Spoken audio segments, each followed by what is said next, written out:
Rolls-Royce pearls. No, I've heard that over the years. Yeah. When you're trying to compare the really, really good pearls, you can sometimes do it by cars, Yeah, So particularly this one. better than the Fiat or something. So golden pearls are particularly cultivated in the Philippines and in Indonesia.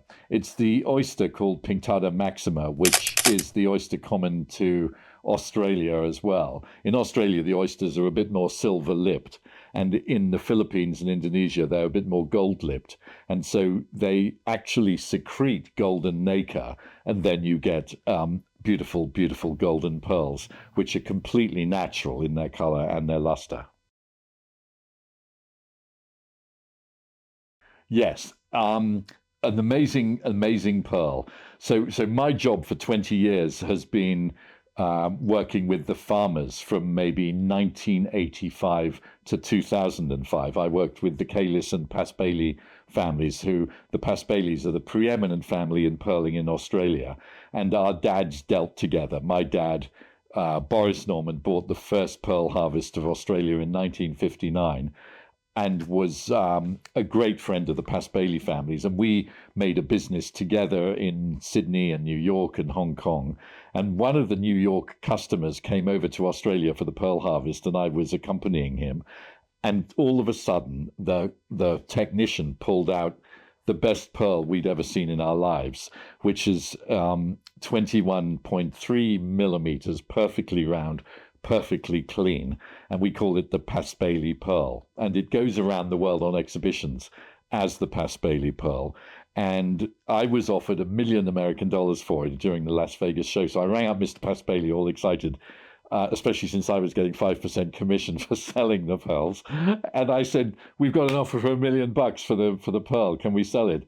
And he said, "Absolutely not. I'm not taking a penny less than $5 million. I don't know when I'll ever see another one." And it's, to this day, the Paspaley Pearl is still the best pearl I've ever handled that came out of an oyster, a cultured pearl. Absolutely amazing. Has he sold it yet? He won't sell it. I think, number one, he doesn't need the money, and number two, he's so proud of it and isn't sure when he'll make another one. So it's not for sale actually now. Totally withdrawn. So But it's worth all that money for publicity, because everybody oohs and ahs about it.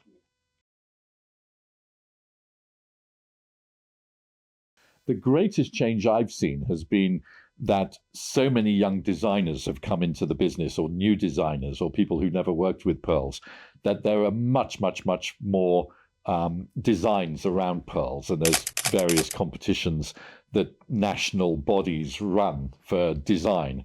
And so there's much more jewelry. You also see men wearing pearls all the time, like Harry Styles and Sir Lewis Hamilton and Sir Rod Stewart, Baz Luhrmann. All sorts of people are permanently wearing pearls. So you see a lot of men wearing them, number one. And number two, you just see a lot more actual designs, tie pins, brooches, rings, earrings, mixed colored pearls from Tahiti mixed in with Australian ones, or Philippine gold ones, or Indonesian pearls. So really, it's just become much more than just the standard, what people used to call twin set and pearls, where for many years ladies would just wear a pair of button studs and one simple necklace.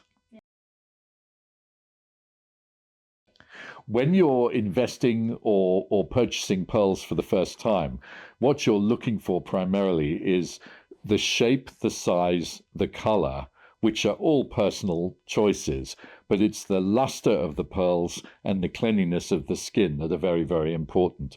So you'll decide which color you like. Some people are naturally drawn to Tahitian black, some people are naturally drawn to beautiful golden pearls, some for white pearls.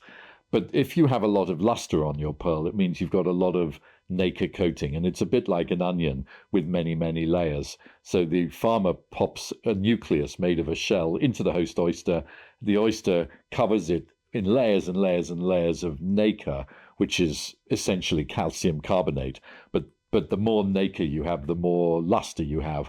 And so that's the main quality, along with you'd quite like to get as clean a look as possible on your jewelry, your pearl jewelry. 98% of most pearls have some surface blemishes, just like humans, but 1% of them come out completely clean. but say you're looking for size, shape, color, luster, and cleanliness of skin.